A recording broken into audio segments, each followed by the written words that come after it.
Welcome back, friends, for the third time in this third part of the video. So, before we start, I'll just again tell you that अगर आप हमारे नए viewer हो तो इस video के नीचे आपको ऐसा एक रेड कलर का सब्सक्राइब का बटन नज़र आएगा। प्लीज़ उस पर क्लिक करिएगा सो आप हमारे सब्सक्राइबर बन जाओगे और आपको हमारे सारे वीडियोस के अपडेट रेगुलरली यूट्यूब की तरफ से आप मिल जाएंगे। So let's come on to the actual thing जिसके लिए हम यहाँ पे तीसरे वीडियो पे है। Third video is for your important topics of English language. Now ये इंग्लिश लैंग्वेज का सेक्शन जो ये 30 मार्क का है। सबसे कम 100 मार्क के सेक्शन में सबसे कम या मार्क का सेक्शन या सबसे छोटा सेक्शन ये है, हम बोल सकते हैं। 30 क्वेश्चन यहाँ पर रहेंगे और 30 मार्क्स रहेंगे। Before we actually come to the important topics, we'll quickly discuss the tentative format that we have seen in the last few years. तो अगर पिछले कुछ सालों की बात करें तो पिछले खास करके 2 साल जब से प्रीलिम्स और मेंस हुआ है तो इंग्लिश लैंग्वेज का फॉर्मेट कुछ इस तरीके का है। रीडिंग कॉम्प्रहेंशन मतलब पैसेज और उसके नीचे कुछ 10 क्वेश्चंस आपको हमेशा मिलेंगे। तो this is what they have been doing for last 2 years। अभी कभी आपको कम क्वेश्चंस भी मिल सकते हैं और छोटा पैसेज भी मिल सकता है, बट नॉर्मली एक 10 क्वेश्चन का एक बड़ा पैसेज आपको मिल सकता है। सिनोनिम एंटोनिम्स ये रीडिंग कॉम्प्रहेंशन या पैसेज के साथ सिनोनिम वाले या एंटोनिम वाले 2 से 4 क्वेश्चंस रेगुलरली हमें दिखे हैं। अभी इस क्वेश्चंस को मैं अलग से मेंशन क्यों कर रहा हूँ, ये 10 क्वेश्चन जो मैंने पैसेज के बताया उसमें 2 से 4 इसके हो सकते हैं और ये जो 2 से 4 क्वेश्चंस है इसको सॉल्व करने के लिए आपको शायद पूरा पैसेज पढ़ने की ज़रूरत नहीं होती है, बिकॉज जो वर्ड्स का क्लोजेस्ट मीनिंग या अपोजिट मीनिंग वो पूछते हैं वो बोल्ड में उन्होंने पैसेज में लिखा होता है। तो बोल्ड में पैसेज में आपको क्लियरली दिखेगा, तो उसके लिए शायद पूरा पैसेज पढ़ने की ज़रूरत नहीं है। और अगर आपका वोकैबुलरी अच्छा है, आपका रीडिंग अच्छा है, आपका जजमेंट अच्छा है, तो ये 2 या 4 क्वेश्चन सॉल्व करने के लिए मेरे ख्याल से 4 क्वेश्चन 2 मिनट के अंदर, 2 मिनट पे शायद मैं ज़्यादा बोल रहा हूँ जिसका एक्यूरेसी अच्छा है, ये 4 क्वेश्चन आपके 1 मिनट में हो सकते हैं possible. Let's come to the next part. Now jumbled paragraph, ये 5 क्वेश्चन का सेट हमेशा आता है, प्रीलिम्स में भी आता है, मेंस में भी ये ज़रूर मिलेगा। इसका करना क्या है ये हम बाद में डिस्कस कर लेंगे। ये लगभग 15 क्वेश्चंस फिक्स है आपके 30 क्वेश्चंस में से। बाकी 15 क्वेश्चंस में आपको एरर स्पॉटिंग मिलेगा। इसमें क्या होता है, आपके पास एक सेंटेंस के 5 पार्ट्स किए होते या 4 पार्ट्स किए होते और उसमें किसी एक पार्ट में एरर हो सकता है, वो ढूंढना होता है। I will show you a similar question in the upcoming slides. Next, sentence correction या फ्रेज सब्स्टिट्यूशन इसको कहते हैं। आपके सेंटेंस का एक सर्टेन पार्ट हाईलाइटेड होता है, बोल्ड में लिखा होता है, तो उसमें कुछ करेक्शन है तो उसको आपको सब्स्टिट्यूट करना पड़ेगा और आपके पास नीचे 5 ऑप्शंस रहेंगे कि जिसमें से वहाँ पर एक करेक्ट जो रहेगा वो ऑप्शन सब्स्टिट्यूट करना पड़ेगा। ये 5 क्वेश्चंस आपको मिल सकते हैं। कभी कभी ये सेट नहीं मिलता है बिकॉज, लेकिन जो भी पॉसिबल है तो मैं सारे क्वेश्चन आपको यहाँ पर बता रहा हूँ। So dual fill in the blanks मतलब एक सेंटेंस में, एक बड़े सेंटेंस में 2 फिल इन द ब्लैंक्स करने हो सकते हैं और ऐसे 5 क्वेश्चंस आपको मिल सकते हैं। तो ये भी हमने रिपीटेडली देखा है। अभी यहाँ तक ही 30 क्वेश्चंस एक्चुअली हो जाते हैं, लेकिन और एक सेट यहाँ पर मेंशन कर रहा हूँ, multiple fill in the blanks in the passage. तो एक बड़ा पैसेज में शायद 5, कभी कभी 10 क्वेश्चंस या 10 ब्लैंक्स भी होते हैं और वो 10 मार्क के लिए भी आ सकता है, बट डू एक्सपेक्ट कि 5 के लिए आ सकता है, जिसको क्लोज टेस्ट भी कहा जाता है। तो जो जैसे मैंने dual fill in the blanks बता, वैसे ये भी आपके पैसेज में 5 फिल इन द ब्लैंक्स हो सकते हैं। ये टोटल 35 हो जाते हैं। तो इसमें से कोई भी एक टाइप का क्वेश्चन सेट आपको ना दिखे। अभी ज़रूरी नहीं कि सबको ना दिखे, लाइक किसी के पेपर में एरर स्पॉटिंग के 5 क्वेश्चंस ना हो, किसी के क्वेश्चन पेपर में शायद dual fill in the blanks के 5 क्वेश्चंस ना हो, लेकिन ये इम्पॉर्टेंट पार्ट्स है। ये पेपर फॉर्मेट है जो आपको पक्का मिलने वाला है। नाउ लेट्स सी आपका प्लान या प्रिपरेशन क्या होना चाहिए, किस पे फोकस करना है। So topics to focus to clear the English cut offs easily. what should be your preparation plan? So just like the earlier two topics, primary topics और secondary topics में मैं इसको divide कर रहा हूँ. Now primary topics ये वो है जिस पे आपने focus करना चाहिए. Now primary topics में मैंने सारे single marker questions जो होते हैं, जो single questions होते हैं उसको include किया. Like error spotting, ये 5 क्वेश्चन का सेट आता है और ये सिंगल क्वेश्चंस आते हैं. मतलब अगर आपको वो सिंगल क्वेश्चन नहीं आ रहा है तो आप छोड़ सकते हो, या if you are not sure you can leave it और यू कैन जस्ट, लेकिन आपको गेस वर्क नहीं करना है.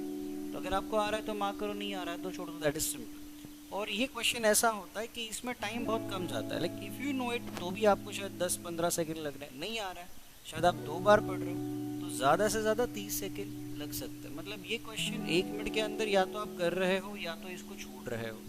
ठीक है. So this is error spotting. Next, sentence correction, phrase substitution, जिसकी मैंने बात की पिछले स्लाइड में. तो ये क्वेश्चन भी बस ऐसा ही है कि या तो ये 1 मिनट के अंदर होना है या तो छोड़ देना. तो यहाँ पर टाइम बर्बाद नहीं हो रहा है. नेक्स्ट, और fill in the blanks in the sentence, ये भी उसी टाइप का क्वेश्चन रहेगा कि जिसमें आपको क्वेश्चन सॉल्व हो रहा है तो मार्क करो, अगर आप श्योर नहीं हो तो छोड़ दो. और इसमें अगर नुकसान भी हो रहा है, ये जो भी मैंने 3 टॉपिक्स यहाँ पर मेंशन किए, तीनों में अगर नुकसान भी हो रहा है तो आपका नुकसान एक क्वेश्चन का हो रहा है. अगर आप छोड़ रहे हो तो आप एक छोड़ रहे हो, आप सारे 5 नहीं छोड़ रहे. Fill in the blanks in the passage, ये या क्लोज टेस्ट, इसमें भी लगभग वही लॉजिक वैलिड रहेगा. अभी वाई आई एम सेइंग कि ये प्राइमरी टॉपिक्स में मैं इंक्लूड क्यों कर रहा हूँ, बिकॉज आपके पास इंग्लिश सॉल्व करने के लिए 15 से 20 मिनट, 15-20 भी मैं ज़्यादा बोल रहा हूँ, 15 से 17-18 मिनट का ही टाइम आप दे सकते हो. तो आपका स्ट्रैटेजी ये होना चाहिए कि आप जो सिंगल मार्कर क्वेश्चन है उन पे फोकस करो, उनको पहले सॉल्व करो. अगर सच में टाइम बचा तो आप बाकी टॉपिक्स देख सकते हो. और आई हैव सीन जिस किसी का अच्छा स्पीड होता है, ये लगभग 15 क्वेश्चन का सेट है या कभी कभी 20 का भी हो सकता है. ये 15 से 20 क्वेश्चन लोग 10 से 12 मिनट में ख़त्म कर सकते हैं. आपका प्रैक्टिस है, आपका एक्यूरेसी है और आपका स्पीड है, तो ये क्वेश्चन 12 मिनट, 10 से 12 मिनट में भी ख़त्म हो सकते हैं. और आप बोल सकते हो कि आप 12 मिनट में 15 क्वेश्चन सॉल्व करो या कम से कम 10 तो ज़रूर सॉल्व कर लोगे. Let's come on to the next part. Synonym antonyms, ये भी जो है ये पैसेज के साथ आता है, तो इसको भी मैंने प्राइमरी टॉपिक्स में इंक्लूड क्यों किया है. Just as I said in the earlier slide, synonym antonyms जो पैसेज के साथ आ रहा है उसके आंसर्स ढूंढने के लिए आपको पूरा पैसेज पढ़ने की ज़रूरत नहीं होती है. तो you can simply read those bold words, और अगर आप कंफ्यूज हो, अगर आप श्योर नहीं हो तो उस पूरा सेंटेंस पैसेज में वो क्या है वो पढ़ लेना. तो don't be over confident and directly mark the synonym और एंटोनिम. अगर आप श्योर नहीं हो तो प्लीज़ बी केयरफुल कि एक बार वो पैसेज में वो वर्ड जहाँ पर भी है उसके आगे पीछे उसका क्या रेफरेंस है वो पूरा सेंटेंस पढ़ लेना. तो आप एटलीस्ट मार्क करते समय यू शुड बी 100% श्योर. ठीक है. तो ये रहेगा मेरा प्राइमरी टॉपिक्स का list.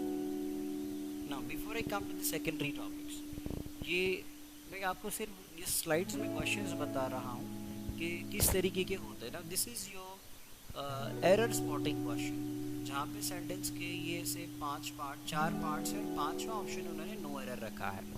So this is a kind of a question you will surely gate.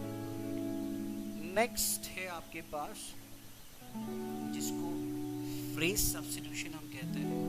तो ये वाला जो टॉपिक है वो भी आप देख सकते हैं, और इसमें ऐसे बोल्ड में ये फ्रेज है या हाफ सेंटेंस हो सकता है, और अगर ये करेक्ट है तो आप ऐसे ही छोड़ सकते हो. वहाँ पर 5 ऑप्शन है, नो करेक्शन रिक्वायर्ड, या फिर आप यहाँ से कोई जो सही सब्स्टिट्यूशन होगा वो कर सकते हो. अभी ये 2 टॉपिक्स जो मैंने अभी मेंशन किए, इनफैक्ट आपका तीसरा टॉपिक ये जो multiple fill in the blanks की मैं बात कर रहा था, तो ये यहाँ पर एक साथ 7-8 फिल इन द ब्लैंक्स है. तो वो वहाँ से आपको हर एक क्वेश्चन में एक कुछ फिलअप करना पड़ेगा. ये जो 3 टॉपिक्स की मैं बात कर रहा था, तो ये 3 टॉपिक्स में प्रिपेयर करने के लिए क्या करना पड़ेगा, सेंटेंस करेक्शन, एरर स्पॉटिंग और आपका फिल इन द ब्लैंक्स. ये तीनों में अगर आपको अच्छा स्कोर करना है तो आपका ग्रामर अच्छा होना चाहिए. अभी ग्रामर अच्छा होने के लिए आप कहोगे आगे क्या करना चाहिए। तो क्वाइट ऑब्वियसली बहुत बार बहुत सारे लोग आपको ग्रामर का बुक या रेनन मार्टिन का बुक रिकमेंड करते हैं, लेकिन वो टेम्पररी सोल्यूशन है जिससे आप ग्रामर के बेसिक्स सीख रहे हो। अगर आपको सच में ये जो क्वेश्चंस है इसमें आपका एक्यूरेसी और स्कोर बढ़ाना है, तो आपको एक करेक्ट इंग्लिश, एक अच्छा इंग्लिश पढ़ने का हैबिट होना चाहिए। मतलब you must be reading newspaper, आपको न्यूज़पेपर पढ़ने की ज़रूरत है। आप डेली न्यूज़पेपर पढ़ा करो। जब मैं न्यूज़पेपर की बात कर रहा हूँ तो मैं times of India, Hindustan times या कुछ जो बड़े ब्रांड्स हैं वो अच्छे इंग्लिश पेपर्स की बात कर रहा हूँ। ओके, मैं उनके साथ आने वाले सप्लीमेंट्स की बात नहीं कर रहा हूँ, जैसे कि मुंबई मिरर, बॉम्बे टाइम्स, ये सब कुछ जो मिलता है हर किसी पेपर के साथ, तो वो वाला इंग्लिश में बात नहीं कर रहा हूँ। वो पढ़ के, मुंबई मिरर पढ़ के, दिल्ली मिरर या बैंगलोर मिरर पढ़ के आपका इंग्लिश नहीं सुधरेगा। आपको जो मेन पेपर है उसके जो अंदर के एडिटोरियल्स होते हैं वो पढ़ने हैं। उसके बहुत सारे फ़ायदे हैं। एक फ़ायदा कि आपका इंग्लिश का स्पीड बढ़ेगा, रीडिंग का स्पीड बढ़ेगा। दूसरी बात, आपका एरर स्पॉटिंग का सेंस अच्छे से डेवलप होगा। लेकिन दुनिया में कोई भी लैंग्वेज एक थ्योरी में सीखी नहीं जाती। आप हिंदी अगर बोल सकते हो या हिंदी आपको समझ सकता है, या आपको कोई भी दूसरा लैंग्वेज, इंग्लिश हो, मराठी हो, गुजराती हो, एनी अदर लैंग्वेज, ये सारे लैंग्वेज आपको अगर समझ सकते हैं, तो उसके पीछे का रीज़न ये नहीं होता है कि आपने स्कूल में ग्रामर पढ़ा और बाद में मराठी, हिंदी या गुजराती आपने सीखा। ये आपने बचपन से घर पे सुन के आपने ये इंग्लिश, हिंदी या मराठी या गुजराती जो मुझे सीखा है। तो उसी तरीके से अगर आपको इंग्लिश इम्प्रूव करना है, इस सारे क्वेश्चंस में आपका एक्यूरेसी बढ़ाना है, तो आपको न्यूज़पेपर, अच्छे बुक्स पढ़ने की ज़रूरत है। उसी के बाद आपका एक सेंस बहुत अच्छा डेवलप हो सकता है।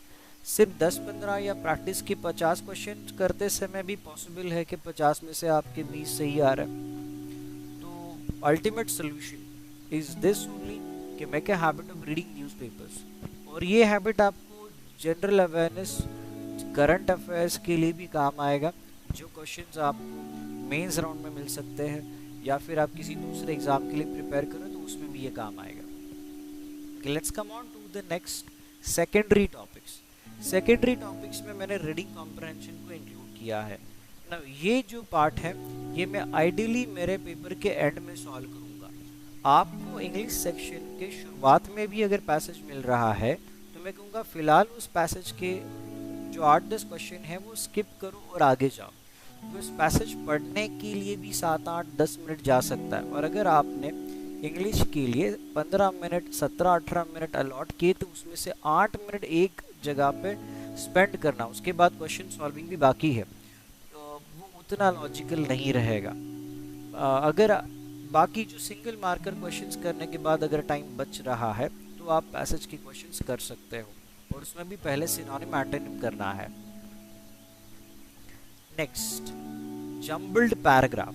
जम्बल्ड पैराग्राफ करते समय मैं नॉर्मली लोगों को रिकमेंड करता हूँ कि प्रिलिमिनरी एग्जाम में जम्बल्ड पैराग्राफ की तरफ देखो भी मत। मैंने ऐसा बहुत सारे मेरे स्टूडेंट्स के साथ होते हुए देखा है कि ये 5 क्वेश्चंस होते हैं और वो जो एक ग्रुप होता है क्वेश्चन का, 6 सेंटेंसेस आपको दिए जाते हैं, उसको रीअरेंज करना होता है और सही ऑर्डर में लाके एक सही पैराग्राफ बनाना होता है। मैं एक सैम्पल क्वेश्चन आपको आगे बता देता हूँ। तो इस क्वेश्चन में होता क्या है कि लोगों को बहुत बार कन्फ्यूजन होता है कि पहला सेंटेंस क्या है। तो पहला सेंटेंस बी है या सी है, ये ढूंढने में अगर आपका टाइम जा सकता है, और उसके बाद भी लोग 5-6 मिनट के बाद अगर ये आप एक कंफर्म 100% श्योर नहीं हो तो you are wasting your time. तो लोग क्या करते हैं, लोग और 1-2 मिनट देख के कंफर्म करने की कोशिश करते हैं, और 6-7 मिनट के बाद ऐसा हो जाता है कि लोगों ने 5 जो सीक्वेंस है से 6 सेंटेंस का वो बना तो लिया है, 5 आंसर्स मार्क भी कर रहे हैं, लेकिन लोग श्योर नहीं है कि उन्होंने जो 5 मार्क किए हैं वो सच में करेक्ट है या नहीं है। Then they are praying God कि यार मेरा वो जम्बल्ड पैराग्राफ करेक्ट आ जाए। तो my recommendation is preliminary exam में जम्बल्ड पैराग्राफ नहीं करना है, बिकॉज ये अगर 6-7-8 मिनट खा रहा है, होता है ऐसा, तो 15 मिनट में 7-8 मिनट का नुकसान करना और उसके बाद भी वो अगर करेक्ट नहीं आया तो you are at a huge loss. तो ये अवॉइड करोगे बेहतर रहेगा। इसका प्रिपरेशन ज़रूर करना, बिकॉज ये मेंस में शायद करना पड़ सकता है, लेकिन प्रीलिम्स में my strong recommendation, don't do jumbled paragraph. I show you jumbled paragraph दिखता कैसे है। तो इस तरीके से आपको वो 6 सेंटेंसेस देते, ABCDEF, और आपको इसको सही ऑर्डर में लाके एक सही पैराग्राफ बनाना होता है। और उसके बाद आपके पास नीचे क्वेश्चन हो सकते हैं कि which of the following should be the 6th sentence और सेकंड, थर्ड, तो ऐसे 5 क्वेश्चंस आपको लॉट में मिलेंगे। But as I said, please avoid this at least in prelims, ठीक है। सो विद दिस मैं कहूँगा आपके 15 मिनट में इंग्लिश के प्राइमरी टॉपिक जो मैंने बताया वहाँ से 10, 12, 15 तक मिल सकते हैं अकेले। और टाइम बचा तो पैसेज का सिनोनिम, एंटोनिम और पैसेज के कुछ क्वेश्चंस। ओके, पैसेज करते समय भी जो रीडिंग कॉम्प्रहेंशन यहाँ पर लिखा है, इसमें भी माय रिकमेंडेशन वुड बी कि पहले आप पैसेज के नीचे के, तो अगर आपके पास टाइम बचा है पैसेज करने के लिए, इससे 3-4 मिनट बच गए, तो पहले पैसेज के नीचे के 2-3 क्वेश्चंस पढ़ लो और बाद में पैसेज पढ़ना स्टार्ट करो। इससे क्या होगा कि आप पैसेज पढ़ते समय एटलीस्ट आपको याद तो रहेगा कि आप पैसेज में क्या ढूंढ रहे हैं, आप आपके क्वेश्चंस के आंसर ढूंढ रहे हो। या सिर्फ पैसेज पढ़ रहे हो तो आप जिस पढ़ रहे हो आपको पता नहीं है आपको क्या करना है, उसमें ही 4-5 मिनट जा सकता है। सो जब आप क्वेश्चंस पढ़ने के बाद पैसेज पे आ रहे हो तो एटलीस्ट यू नो कि what you are searching in the passage. और ऐसे आपको 2-3 क्वेश्चंस में मिल गए तो भी बहुत है। मेरे ख्याल से तब तक आपके पास टाइम नहीं बचेगा, आपके 15 या 17 मिनट जो भी है वो तब तक खत्म होने वाला है, ठीक है। So let's come to the next and the last thing is कि आप प्लीज़ हमारे साथ जुड़े रहिएगा। हम आपके लिए एग्ज़ाम डे स्ट्रैटेजी या एग्ज़ाम का प्लानिंग क्या होना चाहिए, मतलब जो मैंने अभी इंग्लिश में बात की कि इंग्लिश को आपको 15 से 17 मिनट देना है, तो टोटल 60 मिनट का आपका प्लान क्या होना चाहिए, कौन से क्वेश्चंस पहले करने बाद में करने, ये सारी बातें हम वापस इन डिटेल में आपके साथ डिस्कस करेंगे इन आवर नेक्स्ट वीडियो, जो हम अगले कुछ दिनों में ज़रूर अपलोड करेंगे आपके लिए, जिसमें हम एग्ज़ाम स्ट्रैटेजी डिस्कस करेंगे आपके SBI PO के लिए। तब तक के लिए thank you very much from Mudra career guidance centre. Do subscribe our channel and do like our videos, और अगर आपके कुछ सवाल है तो आप कमेंट्स में मेंशन कर सकते हो, ठीक है। Thank you once again.